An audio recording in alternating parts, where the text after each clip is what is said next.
So what I want to tell you a little bit about today are some of the walking and driving tours of Watertown that I designed for the Chamber of Commerce, and then zero in on something that apparently you all want to hear about, which is the darker side of Watertown's history.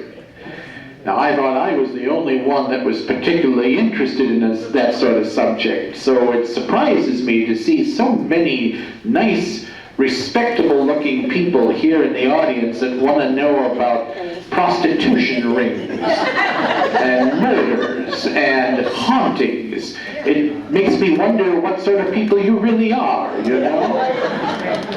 However, I aim to please, and so I will try and whet your appetite as much as I possibly can. I'm just delighted to see the size of the crowd. I'm kind of astonished that many people will want to come out and hear me, but I think really it's the fact that you all want to hear about the prostitution rings and the murders and the strange events. So we'll start with the nicer side of Watertown and talk just briefly about some of the walking and driving tours that are available. And you can pick these up. I'm not sure if they have them here, but I know they have them at the Chamber of Commerce and at the Historical Society and probably at the hotels around town and maybe the library. But I designed a number of these in the early part of this century, which is an odd thing to say because when I think of turn of the century, I think naturally of the 1890s instead of the 1990s, early 2000s. But there are a number that I designed, one being a walking or driving tour of Main Street, which was one of the more difficult ones to create because our Main Street has been changing and re-inventioning itself so often lately that most of the businesses on here probably don't even exist anymore, if they even existed at all. There was the Murals and Ghost Sign Tour, which is not a darker side of Watertown deal. It is basically you can drive around town to take a look at advertising murals that were painted at one point on the sides of buildings for tobacco and for, the most famous one is, to my way of thinking anyway, is probably the Darcy Cattle mural, which is painted on the side of what used to be, it's called Cherry Bomb. It's a bar up on West Main Street. Yeah, I know. What are you going to do? Also a tour of churches of Watertown, because we have a wide variety of churches and some very nice architectural styles. The oldest church building right now is St. Paul's Episcopal Church, which dates to, I believe, the 1860s. But St. Bernard's is certainly an imposing edifice that dates from the 1870s. St. Mark's, St. John's, of course, which dates to 1908, with its domed towers, is very impressive. Then there are the various neighborhood walking tours and driving tours. Washington Street, Clyman Street, which is where the rich people lived at one time. Let's see, Richards Hill, which was developed as a result of John Richards' family who built the Octagon House. I'm assuming you all been or heard of the Octagon House in Watertown. This year we're doing something very unusual up on the hill. We are tearing down our tour center, ripping it down to the ground and rebuilding. So next year there will be a completely new tour center up on the grounds of the Octagon House, built to resemble an old carriage house, so it kind of meshes in better with the historic buildings up there. I also have a tour that I developed of the breweries or sites in Watertown.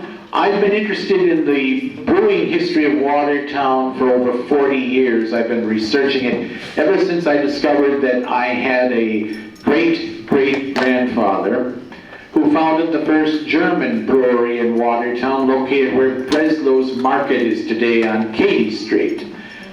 There was never anything written about that when I first started researching family history over 40 years ago. And so I set out to kind of find out the story and rectify that situation.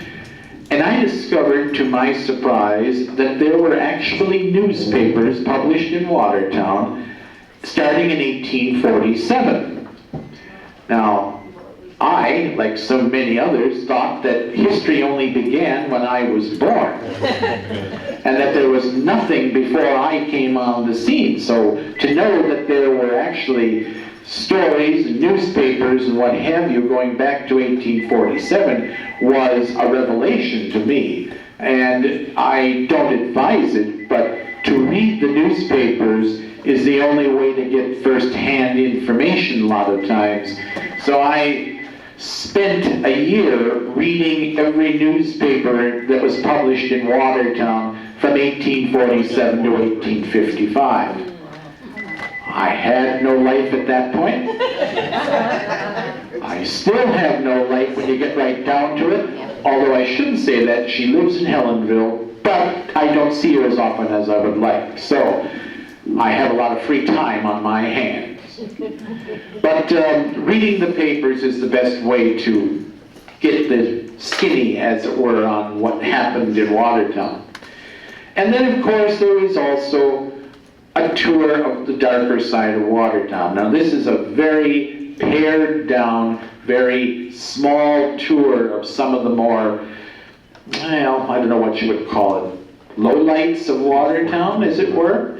It'll take you up North 4th Street to a couple of hauntings, and it'll take you onto Church Street where there was a sensational murder-suicide, and it'll take you all around. But if you really want to revel in the darker side of Watertown and take a driving tour that'll take you all over the city, as well as out to Concord, where there were disappearances out at the Concord House, 2 of them in fact, or take you up to Lebanon, to the haunted outhouse, and of course there is the Octagon House. But anyway, as I was saying, if you really want to get a fully and in-depth guide to the darker side of Watertown, these books right here, and this is a shameless plug for me, are the last remaining stock of a self-published book that I did called Robbers, Rascals, and Ruffians, a driving tour to the darker side of Watertown's history. And if you're interested in those, I do sell them, and I can, if you want to speak to me afterwards, I'll be glad to sell you as many as possible.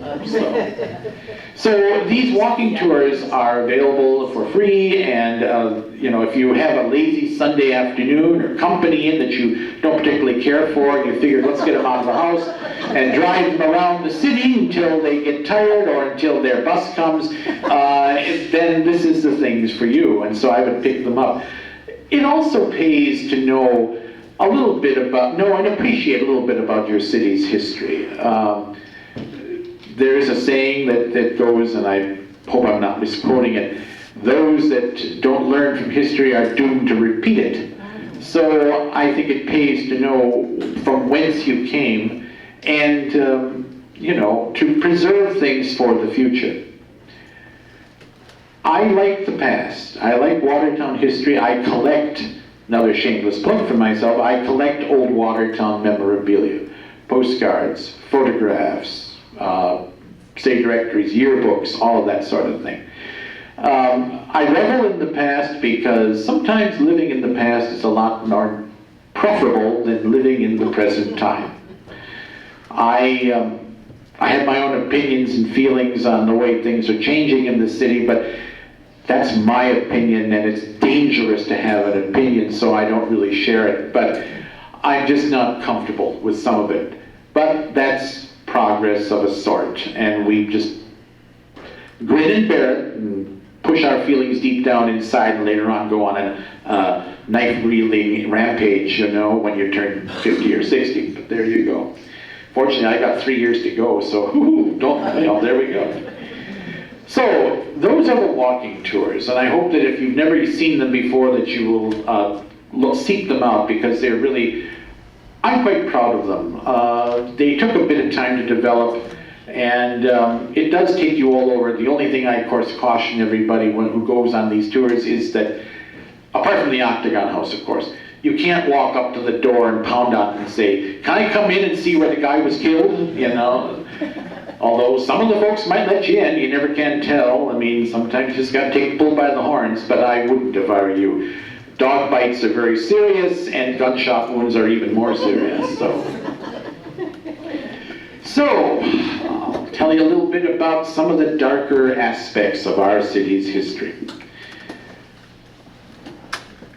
We've never lived in a bubble, although it seems that way sometimes. I mean, people that live in Watertown, up to a few years ago, really, maybe 20 years ago for me, I never locked my doors in the city. We never locked our doors. You didn't think of that. You didn't imagine people coming in and doing anything. It was just part of the course. Neighbors were there. They watched over everything. If you weren't there and you did the same thing for them, it was a very small, friendly city. And I'm not saying that it isn't anymore, but we have a population of nearly 25,000. Whereas when I was growing up, we had a population probably around 12, maybe 15,000, and it seemed like a smaller city at that time. But we've always had a criminal element, and that's to be found in just about any city of any size. When you get a group of people of different makeup, of different temperament, there's always going to be internal friction of some kind. In Watertown, thankfully, has not been touched too often with the cry of murder, but it has happened. It especially happened in the 19th century. The first big murder in Watertown probably happened in 1837, about just shortly after the city was discovered or founded by Timothy Johnson. It happened here on this site, by the way, where the senior center is today. There was a log cabin here, and it was used as a temporary housing for 3 men who were working for James Rogan, who was our pioneer Irish settler. And it was the winter time. It was, well, varying accounts. It was either January or February of 1837, and 3 men, Charles Seaton, Ezra Dolliver, and Thomas Bass, were whooping it up, having a few drinks. And they edged closer to the fire to get warm. Now, somehow or other overnight, Thomas Bass went headfirst into the flames. And when the other 2 awoke from a stupor the next morning, they discovered his charred remains parboiled, lying in front of the fireplace. And they were, suspected of murdering him. And there was quite a scandal going on. Thomas Bass was quickly buried, and then he was dug up again. And then he was buried again, over in what became Oak Hill Cemetery on West Street, where the Jehovah's Witness has their Kingdom Hall. He was dug up again in 1975 when they built Kingdom Hall over there, and they condemned the old cemetery and took whoever was there up to the present Oak Hill Cemetery and dumped them into a communal grave. So for a dead man, he traveled quite a bit. But the first true murder, I guess you would call it, happened in the town of Watertown. There were many murders that took place in the town of Watertown. Must be the water out that way, Although I think chiefly what happened was you were living on a farm in those days, and you didn't have, your nearest neighbor was maybe 5, 6, 7 miles away, so you were pretty isolated. And all you had was each other, or your children, or the animals, and sometimes they were interchangeable. So the mind began to play tricks on itself, and so a lot of people began to suffer from what was termed in those days as mania, religious mania, what have you. So there were several murders out there, but one of the nastier ones happened in 1852. The family's name was Kunz, K-U-N-Z. Christopher Kunz and his family had arrived from Germany. They came into this country through the port of New Orleans. And while there, waiting to get on a boat to get up this Mississippi up to Wisconsin, a little boy, one of their youngest child, wandered off and drowned. And this affected Mrs. Kunz terribly. She was convinced that her husband had done away with the child. It was just firmly fixed in her mind that's what had happened, and there was no changing it. But she kept her feelings bottled in, and tensions kind of eased a little bit, and the family arrived in what is the town of today, the town of Watertown, and this would have been probably about 1850 or so. And they lived on Englehart Road out there. I don't know if any of you are familiar with that particular area. Englehart Road was named for Peter Englehart and his family out there, and he plays a part in this story because it was he that discovered the murder. Well, things were all right for a time, but Mrs. Kunz kept thinking that this is what was happening, and she kept nagging at her boys, Adam and Christopher Jr., that something needed to be done to avenge the death of the little boy. It got so bad in the house that one of their daughters ran away to a neighbor's because she was afraid something was going to happen. She didn't want to stay in the house. With her gone, the mother worked on the two boys and drove them into a frenzy. And they wound up grabbing the old man, binding him up almost like a pretzel with chains, and whipping him with chains until he was dead. And so when Peter Englehart came over the next morning, just wandered over because he wanted to see Christopher, the old man, he was really shocked to find the house completely in disarray, bedding, crockery, and what have you all strewn about the front. Mrs. Kunz was walking in a daze. Her sons were kind of in a catatonic state. And when he walked up to the window that was broken and looked in, there was the naked body of the old man beaten to a pulp. And he, of course, ran off to get the police. But while they were waiting for the constabulary to come, every one of the neighbors in the area heard about this and came over to have a view. And then, of course, they put a sheet over him finally and hauled him off, and they hauled off the family to the county pokey.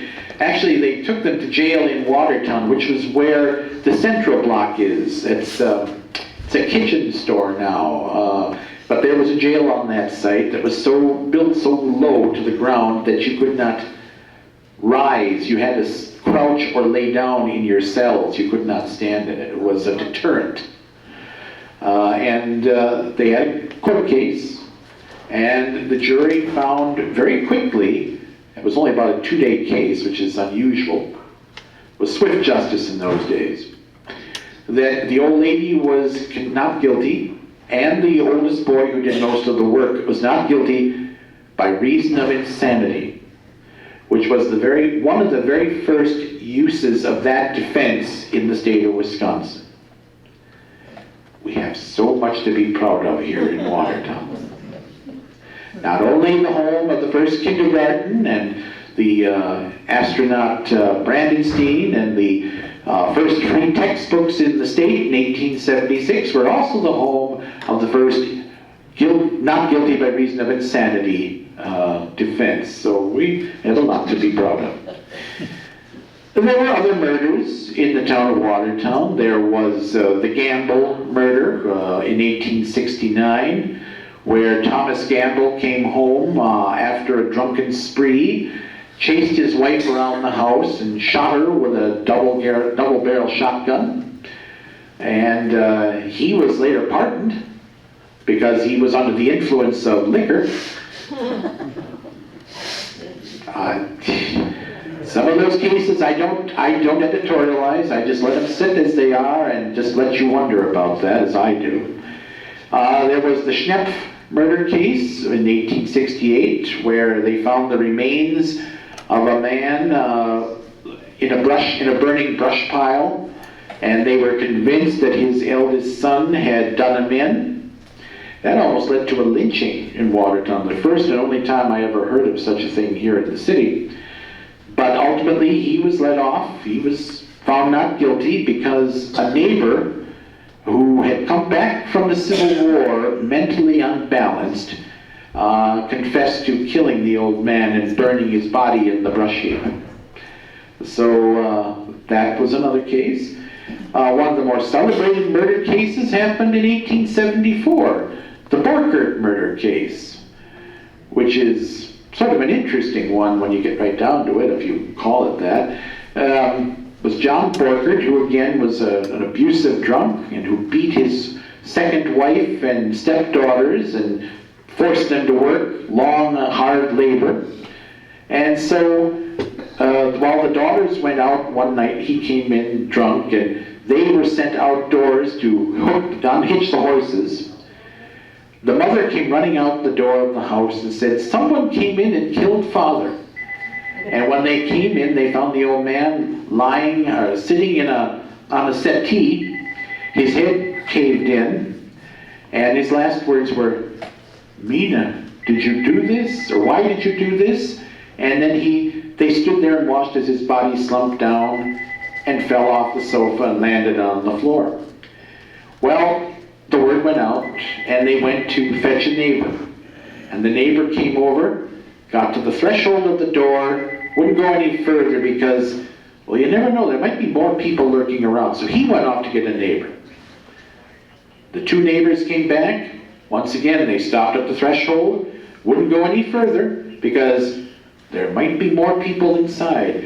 It took about 5 or 6 neighbors together before they would all walk in the door of this house. And by this time, the ladies, God bless them, had picked up the body of the old man and put it on the bed, and they climbed all together into the bed next to the body, and were lying there under the covers when the men, the strong, handsome savior men, came in the door and looked the whole place over. Well, ultimately it was proven that one of the stepdaughters and the wife had beaten him to death with a mallet, but they too were pardoned later on because of the fact the old man was justifiable defense, apparently, or self-defense. There was also a murder, actually this one over on the Boughton Street area, in 1882, where the wife and her husband killed his mother, treated her like a dog, made her sleep in the barn. This was in December, and you know how warm it is in December in Wisconsin. So they beat her up pretty good, sent her out to the barn, and when they found her the next day, she was lying there, bloodied. They brought her into the house, wrapped her up in a blanket, so when they called the police in, police didn't think that they made her sleep out in the cold, and brought the police in. The police looked her over, and they realized something rather quickly, that the old lady did not die of the beating, but she froze to death. And how could you freeze to death if you're in a warm house? So the husband and the wife were convicted, and they were sent to jail. Husband later tried to escape, but he was caught, taken and hauled back to jail, I believe up in Waupun. And so the nice thing about murders in Watertown, if there is such a thing as niceness, is generally speaking, the people who perpetrate the murders have all been caught. Takes a while sometimes, like the Drew and Hank case, took over 20 or 30 years, but they catch them. We have always had a very fine police force. Even though our police force technically does not organize into a real efficient modern type force until after the about the early 1900s. But even before that, we had some very good law keepers in Watertown, like Put Reichert, who was a former circus bareback rider in Germany. And he came here to Watertown, and he would pound his truncheon, his billy club on the ground when he saw people gathering that he thought were up to no good. And he would say, "Put, boys, put," and they'd scatter.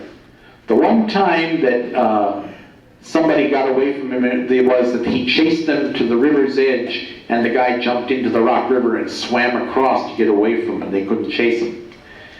Well, if you swim across the Rock River in Watertown, you deserve a medal. Not only that, because the river is rather deep and rather treacherous at times. So, as I say, we had a lot of murders, just basically one every 10 years, from the 1850s through the early 1900s. And actually that even happened through the good part of the 20th century. There was the Voss Engelke murder in the 1930s, which was kind of a foolish thing. William Voss killed Ferdinand Engelke at his home out on West Main Street. The house is located basically sort of across the street from Farm and Fleet, where Farm and Fleet is today. Was Froling Farm Equipment, I think, out there at one time. That's the White House on West Main. And this was about 1936, and they were drinking. There's always drinking involved in these cases.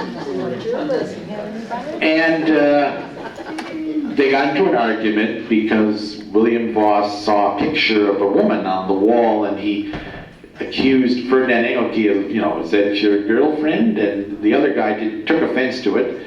So William Voss picked up a piece of stove wood, a very stout, strong, heavy piece of wood, and beat him to death with it.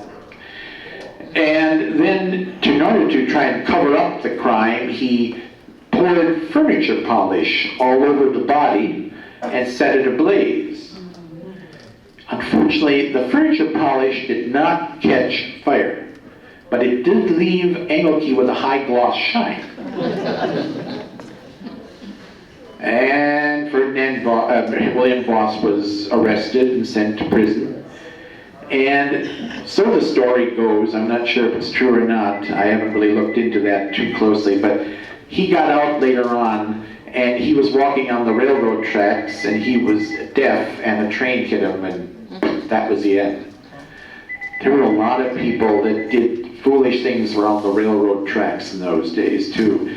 They laid on them, they sat on them, they dared trains to hit them. I mean, it was strange. Like, there was an artist in Watertown by the name of Alex Hardy. As a young boy, he and his friends used to kind of play around as the trains would come through and try and jump onto the trains. And on one occasion, he slipped and fell, and the train came across and sheared his arms off. And yet, he still went on to become a fine artist, holding a brush between his teeth and painting watercolor, or holding a stick and typing. And we have a scrapbook in some of his paintings up at the Historical Society. Really quite astounding what can be done. He died up in Madison in I think the early 1960s. But he was quite a character. I am just delighted to live in Watertown. I've never left the city. I've been born and raised here. I'm a graduate of Watertown Senior High School, which nobody knows what that means anymore because we don't have a senior high school anymore. We have a high school. But in the old days, you, of course, some of you who went to Watertown High School know that it was Watertown Senior High because you had junior high in the same building and you had to differentiate between the two. Now it's middle school or whatever they call it, I have no idea. And, but I graduated in '79 and it was a great school to go to. I don't ever remember it flooding in those days, so, go figure how that works. But I'm glad to have grown up here, and been privy to some of the characters that have kind of dragged their knuckles along the street in Watertown. People like the late Leslie Snell.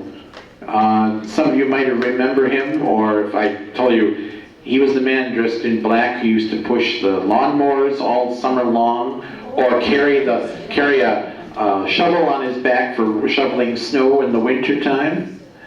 Never spoke much, but he always was around if you needed.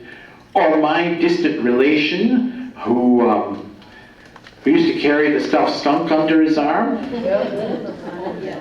Well, he had dogs at one time, and then they took them away from him. He lived on South First Street, and then he carried a stuffed skunk, and he carried a ceramic dog for a while too, actually.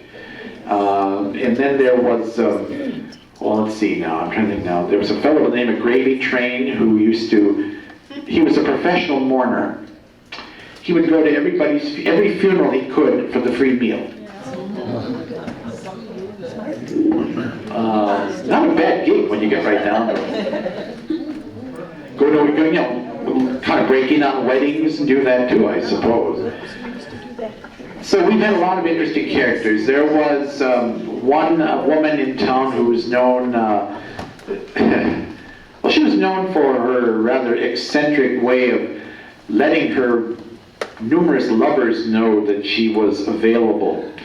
Her house was located up around one of our prominent churches in Watertown. Won't say which one, St. Mark's. Anyway, oh, was that out loud? I'm sorry, I didn't mean that. Anyway, she kept a different colored light in the window every night to signal what night was available for which one, you know? So I'm just so delighted. We also had a female impersonator in Watertown. He was in vaudeville. His name was Frank Cook, and his alter ego was Francine. And I have a beautiful 8x10 picture of Francine. The last time she appeared on the stage in Watertown was during a 1938 Elks Club minstrel show. And Frank Cook was a half-brother of Mayor Mike Benson. And Benson, yeah, he was former mayor in town, and they also owned Benson's grocery store, which is, well, let's see, it's on that little V strip of land over near kitty corner from Swick's Grill. It's an old gas station that's been closed up for years. And that was Benson's grocery. And one of many, many corner mom and pop grocery stores that we had in Watertown in the 1800s up through the 1960s.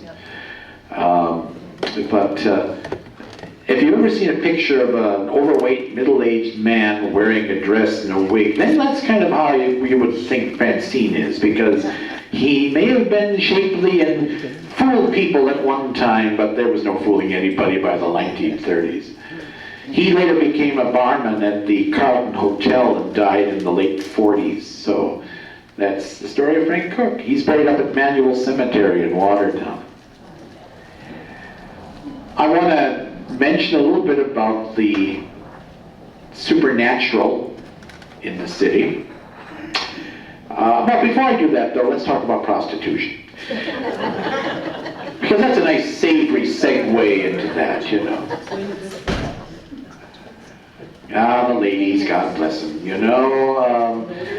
Gotta do anything. Sometimes you have to do the extremes in order to make ends meet, and so we've had a few cases of what was known in Watertown as fly girls from the 1800s into the into the 1980s. There was a prostitution ring that was run out of the Market Street Inn that was broken up in 1985. But the most notorious area for ladies of the night, if you will, was located over on Milwaukee and 7th Street. There were two houses over there. Yeah, some of you live over there. I can hear the word. I didn't know that. Why am I living there? Is it my house? Well, think yourself lucky if it is, because it's a history that you really want to know. There was a woman in the 1880s who ran a very successful brothel. And I don't mean she sold soup, I mean she ran a brothel by the name of Mary Grinsmaker. Mary Grinsmaker, who had a stable of about 5 girls. And when I say stable, some of them belonged there. In fact, one of them actually had assignations in a stable in Watertown. I read about that in their court case. But she ran a notorious brothel, and she was finally closed down in 1886 when, it was during an election year, by the way, so whoever was running was trying to make a name for himself. They sent the police in, and the police came in one door, and 3 guys jumped out the window at the back. And they nabbed the girls, and they had a court case, and the court case was really kind of scandalous reading. Everybody knew where her house was located, and it was one of the spots to visit when Fair Day was held the second Tuesday of every month. And all the farmers knew where to go. And everybody knew when she and her girls were out, because they would go into saloons, which, first of all, respectable women did not do. And they talked dirty, and they drank beer, and they made public spectacles of themselves. And so they knew who was doing the nasty, as it were. Well, she was fined ultimately $300, which she paid right away, mind you, and told not to do it again. And that kind of ended her career. But it also opened the door for a couple of other ladies to start similar brothels, usually in the southern part of the city for some reason. And but they all seemed to end or were closed up by the early 1900s. And that's when the whitewashing of Watertown history began, as far as some of the more unsavory aspects in that respect. But I have no doubt that there are still pockets of, pleasure gardens, if you will, that if you look hard enough, you'll be able to find them. But I don't advise you to look hard enough. I certainly don't want to be accused of telling you to go on a mission to find them, but I'm sure that they're out there. So let us segue from flesh peddlers into spine chillers, and we'll talk just briefly about some of the supernatural happenings in the city. Now, I don't know if you believe in ghosts. I don't know as I do. I think that when you're about to meet your maker, that there sometimes appears someone only to you who comes back to sort of guide your way. I think that was the case with my mother when she died, because one of her last words in her delirium as she was sitting in her chair before she passed away was, "What's he doing here?" And I looked into the living room and there was nobody there, and then she kind of drifted back off into sleep. So I often think about that. But in Watertown, we had some tangible evidence. The first real evidence of strange things happening was in 1869. And we're one of the few cities in Wisconsin, in fact, I'm the only city when I really get right down to it, but maybe I'm wrong, to have a demonic possession case. There was a German family that had just come here and settled in the South 5th Street area. Their name was Sigi. It was a mother, father, a daughter who was unwed but had a child as a result of a liaison with a Lutheran minister. You can't trust Lutheran ministers. And I'm Lutheran, I know. You can't get along with Lutherans either. That's why there's so many Lutheran churches that keep popping up and re-popping up all over the place. And then there was the boy, who was about 19 or 20, something like that, and his name was Karl. Karl was trouble and a handful already in Germany. I think probably what he suffered from was a form of epilepsy. He had fits. He was hard to govern, but they got worse over here in America, especially after the child was born to his sister. And he focused his outbursts on attacking the child. It was shocking. But the family was at their wits' end. They didn't know what was wrong with him. He foamed at the mouth. He smote his fist. He would throw his food around. And they were afraid that he was suffering from something. So they called in, as the first physician on the case, our Indian doctor, Dr. Quinney, who was a Stockbridge Indian and an herbalist. He lived on Division Street, 500 Division Street. And he came to town. He came over to see them, and he put a poultice on the boy. And then he came back the next day and drew the poultice off. And as he did so, out came onto the poultice, worms or something about that long as he was drawing it out. And they claimed that Karl had drunk polluted water in Germany and that he was infested with internal parasites or something. But it didn't help him. He still kept his terrible fits going. So naturally, the family became convinced that he was possessed by devils, by demons. So they went to the local Catholic church. And the Catholic said, and the priest there said to them, "You're Lutheran, we can't help you, get lost." And so they walked away. Well, there happened to be a convocation of Catholic priests led by Bishop Henny at St. Henry's that year, and they got wind of this, and they brought the boy, who was kind of by this time in a sort of a catatonic trance, into St. Henry's, laid him on the altar, and all of these priests performed the ancient rite of exorcism. I think it was like a 3 or 4 day event, and after the first day, 4 devils were driven out of him. And then there were another 2 driven out a day later.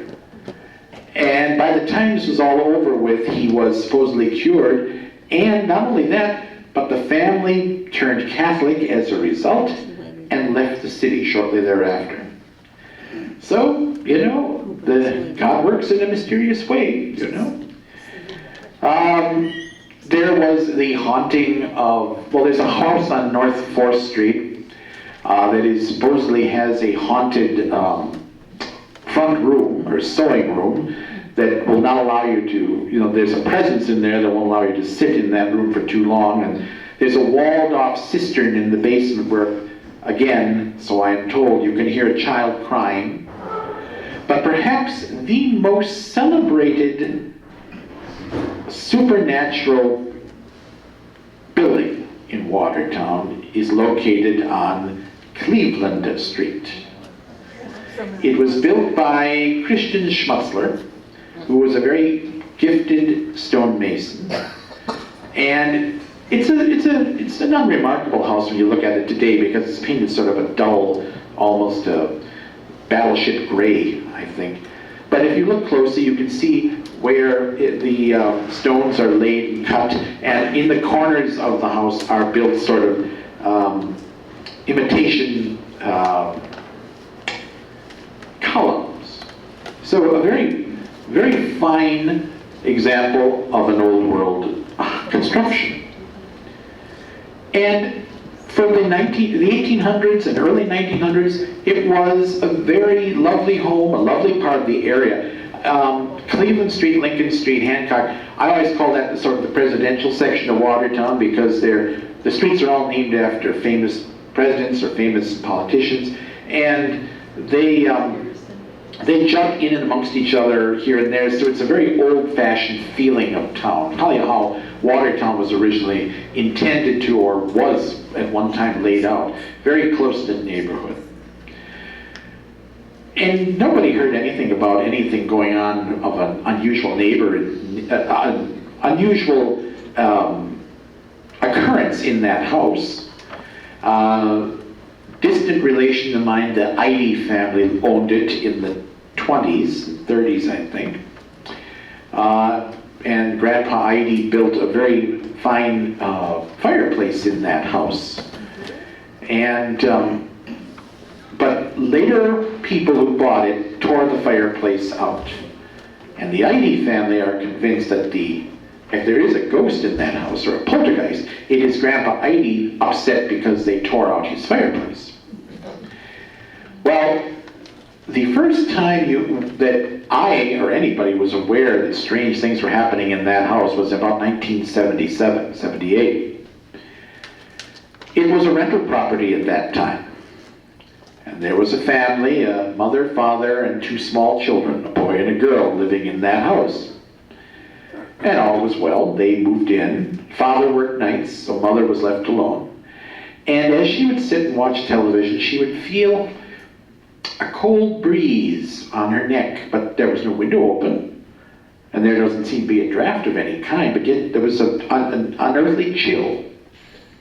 She also felt like there were eyes staring at her, but there was nobody about. They heard scratching and growling in a closet in the girl's bedroom, and when they went to investigate, there was nothing there. It got stranger and stranger. They put the little boy on a rocking horse, and on its own, the rocking horse began to rock violently and practically throw the boy off of it. But the worst, and what led to them ultimately fleeing the house, was when the little boy was standing at the top of the stairs in the house, and all of a sudden went flying down the stairs head first and landed on the landing. Remarkably, the boy was not injured, but when they examined him, they found what looked to be very clear handprints on his ribs, as though 2 hands had picked him up and thrown him down the stairs. Well, this was enough for them. They fled the house, and later on a neighbor reported that someone had been killed in the house, which I've never found any record of anybody being killed in that house. But, that's always the first thing people go to. And I know that this is a very true, 100% believable story, because it was written about in the National Enquirer. And the National Enquirer is many things, but it is not fake news.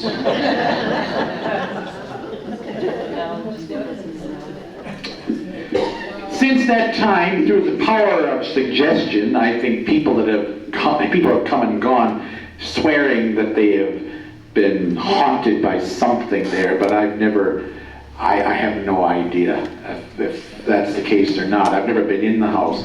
I had a brother who fancied himself an amateur ghost hunter. Amateur idiot is more like it, but an amateur ghost hunter, no. Anyway, they went down into the basement because he knew whoever it was renting the house at the time. And they went down there and they put a tape recorder on, and they caught a voice on there saying something to the effect of, "Get out." And he even played it for me, and I have to say I was kind of creeped out by that, but I've said that to him often enough, "Get out," so I don't know. I would have been more forceful, I think. So, that is my little jaunt with you down the darker side of Watertown's lanes and byways. I am happy to entertain any questions or comments, because I always tend to learn more than I impart at one of these little talks. At least I hope I learn more. The day that you don't learn something is a wasted one when you get right down to it. Does anybody have any questions or anything? Or any answers? Somebody? Yeah, I'm sorry. I've always heard that there are cellars underneath the river over on the Katy Street that they used to use to store beer. That you can actually see the doors, but I've looked and I haven't seen anything. Well, there are cellars, or there were. Alongside what used to be the Kuzel House, which is on the corner of Katy and North Church Street, West Katy. There is a slab of cement, because that was an entrance at one time to the tunnel. And that tunnel went under there, because that house belonged to Joseph Berzinger at one point. He was a brewer. He bought my great-great-grandfather's brewery in 1854. And those beer tunnels were used for aging or lagering the beer. They ran down to the river, but did not go under the river. I've heard that so often, I just don't believe it, because we had very skilled craftspeople, but I do not believe that they could have built something that would have gone under the riverbed. But they picked up again on the other side of the river because, I think it was like about the year 2000 or something like that, that the parking lot at what was at that time Tom's, now it's Breslow's, gave way because of the tunnels under there. And of course, under City Hall, which was another brewery, the Fearman Brewery, where Breslow's is, that was Harding's. Some of you might recall that perhaps, or have heard of that before. But across the street was Fearman's. And when they tore down the Fearman Brewery, they built Memorial Park there. And then they took that away and they built our City Hall in the late 60s. But they didn't bother to properly fill in the beer tunnels. So when it was a park, bits of the park would give away occasionally when the tunnels would collapse. And the same thing happens with our City Hall. I think it sinks a little bit every year. There were also tunnels over on Willow Street. There was a brewery over there, because I actually saw them, off of Oconomowoc Avenue.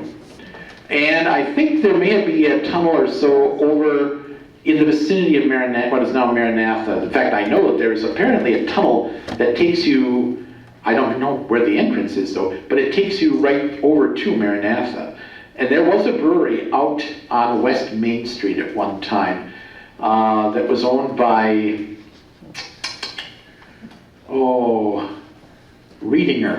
Charles Reedinger owned that way, known as the Plank Road Brewery. So there were tunnels. Oh yes, very definitely. In fact, I've got pictures of the inside of them. Any other questions? As long as nobody else is. Okay. Okay, I have thought when we're talking about the brothels and the prostitution, didn't we have a mayor or police chief that ended up getting syphilis and some big town members from that brothel? Buena Vista House. I've not heard that story, but I really want to hear about that story. No, honestly, I've not. It's possible, but I've not heard that story. And Buena Vista House wouldn't surprise me, but because, the oldest building in town, which is a bar, of course, is right across the street over here. That's the M&M bar. But the second oldest would be the Buena Vista House. The Buena Vista House was opened in 1847. The M&M bar was originally stood on Main Street where Clara's Antiques is now. It was moved here in 1892. That was built in 1840. So that is the oldest continuously used structure in the city. It was known as the Exchange Hotel, and it was the very first hotel in Watertown. But I've never heard of anything funny happening over there, but it's a bar. I mean, I shouldn't say it just cavalierly that way, but such things happen. I mean, there was a restaurant in town that apparently the upper floor had funny business going on, and where the feed bag bar was, which is today Triana's Trophy, the upper floor was raided in the 1920s, and that was, they had assignation rooms up there. So, it was all about, it was kind of like a creeping, what do they call those, a creeping ivy or whatever, you cut it back, or kudzu, that's what it is. You cut it back and it grows tenfold, Any other? What's the Buena Vista?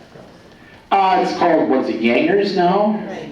Or Duluths, is that what? Used to be Duluth. It is Yankers. On North 4th Street, yeah, right. That was the Buena Vista House. It was built by the Wiggenhorn family, who later on became pioneer cigar makers. It was opened, named for the Battle of Buena Vista during the Mexican-American War in 1847-48. Actually, it was built by Henry Bagel, and it was taken over by William Wiggenhorn and his family. And it was at that time, one of the finest hotels and restaurants west of Milwaukee. Them days is gone forever, I'm afraid. Them days is gone forever. So that's where a man was speared to death. You're absolutely correct. There was a man speared to death at Yangers, yes. You know, we don't do things by halves here in Watertown, you know? If we're going to kill you, we're going to do it really well. We're going to either take a spear, or a machine gun, or a machete, or something else, you know. But the only thing we've not had here, to my knowledge anyway, is an axe murder. But you know, there's always hope, you know? If you really want to do something else, I've written, by the way, I'll brag on myself for a moment. I've written about close to 10 books. And one of them is called, my last one I wrote was called Wicked Watertown, History You Weren't Supposed to Know. And I'm sure you'll all go out to the library and check it out. It's not like you're going to buy one where I get all royalties, but in any event, check it out because it's full of those kind of stories of, you know, the seamier side of Watertown, just like these books right here. So. Were there many murders in Watertown in the history?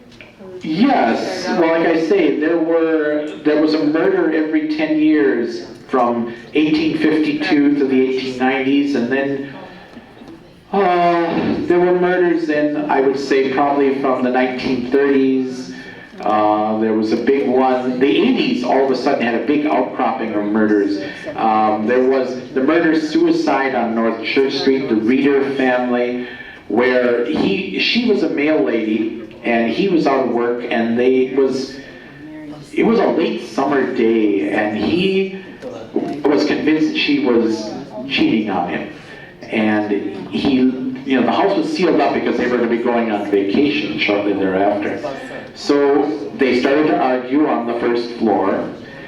They went up to the bedroom to continue the argument. He killed her, and then he killed himself.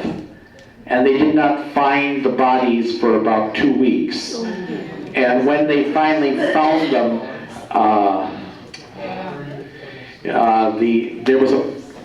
they had basically cooked in the heat and leaked through down to the first floor. It was one of the worst funerals that Hoffmeister ever had to deal with. Let's see where it was. Well, then of course there were the 2 disappearances down at the Concord House. So there was Catherine Soberg in '74, and then Kelly Drew and Tim Hack, of course, in the early '80s. There was a murder up on Fremont Street, where the guy killed his girlfriend and left her. There was, of course, I forget the name, Scobie Brunner. I forget her first name, Rita, where she was beaten to death. And they took forever to find the guy who actually did the deed. And a lot of people were convinced that it was the husband, but it wasn't. It was somebody totally different, and they finally caught him. Then there was that terrible, terrible, tragic case of Michelle Manders in the 1980s too, which nobody has ever been able to fully comprehend what happened there, where the little girl basically disappeared. She wandered away from her house on Clyman Street and was found drowned in a culvert not far from the house. And it was just a very, very, very tragic case. Almost like, I forget what her name is again. I apologize. She was killed up on Rush Road by two idiots who shot her and just let her die up there because she wouldn't date the one guy. So and that was, I think, 69 or 70. So it was very sad. There was never any good outcome of a murder or anything. Yes.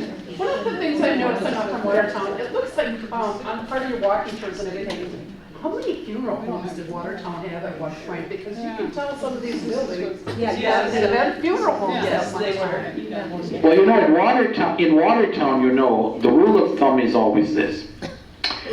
If it isn't a parking lot now, it soon will be. If it isn't a parking lot, it's a bank. And if it isn't a bank, it's a bar. That's usually how things run. Funeral homes. Well, there was Boyle Helzer, which is today Scott Johnson's professional building up on Church and Main. Schmutzlevic, Pedersen's. Okay, so you have to say what's now in the 4th Street Schmutzler Funeral Home. Well, yeah, right now The it's. old one, it's an insurance. Yeah, it's something. It's a Yeah. professional building of some They kind. have no Well, sign. and Pedersen's, which was Noah's at one time. Well, just, you're talking a different one. Well, and the Nuff's was on South 3rd Street, Okay. and Noah's, which became Pedersen, was on what was on? Well, it was over. Time. You'll forgive me. It's a question I wasn't quite prepared to answer because we've had a number of them. I mean, Schmutzler's at one time was on Main and Right. 4th Street, right? And Hoffmeister's, of course, is still where it is today. But Schmutzler's was a funeral home and a furniture store. So yeah, and of course when and they used to give free pieces of furniture if you paid your bill right away. So when my mother passed away, I went in there and I said to the late Ray Dobratz, "So do I get a free couch out of this?" And he laughed at me. But everybody seemed to go. A lot of people seemed to go to the Hoffmeister funeral home simply because they spoke German so long. If you were Catholic, you went to Boyle Helzer. That was kind of how it was in those days.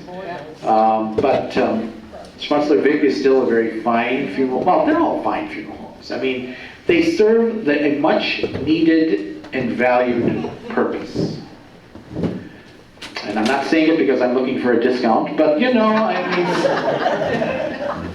thanks, I don't need that service right now, but let's put it that way. But it always Feel like it sometimes. It's like A lot of them the, have porticos. I don't know, Just to drive under where the parking is, it looks very funeral home-like, there's the archways and everything. I see a lot of them are like apartments now.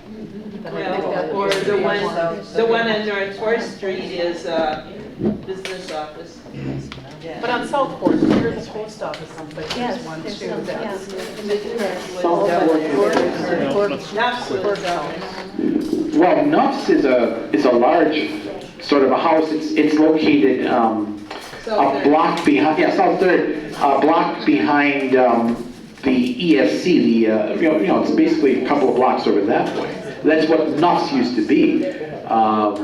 And Max Nuff's was the director there, and Nuff started out in the bakery business. So, well, we all start someplace. Anybody else have a question? Yes. I was on the sequestered murder trial of that lady up on 226 Fremont Street. Oh, okay. The guy that did it, went from doing it, drove down to the police station and turned himself in. Oh, kind of like a distant relative of mine. I think there was he had killed his wife and drove her around and then went to the police station. Well, this is what came out. It was a whole week we were sequestered. Oh, I would suppose so, yeah. I've got the clippings about those things, I have a, Blood, yeah. the clothing she was wearing. Well, you gotta see it, Not yeah. out, he went up there. And, he took the knife Okay, that's what it was, okay. And didn't he travel over, if I'm getting my facts mixed up with another one, that he went to, there was a gun shop in town over on East Main Street. No. Yeah. Now that you say that, I believe that's right, because I've got the clippings. I maintain an archive of old Watertown stuff, you know. Oh, I have no doubt. Better than that than a tax evasion case or something, you know. At least you get something for your money that way, you know. Well, if there are no other questions or anything, I will not linger. I will simply say thank you for letting me come and address you.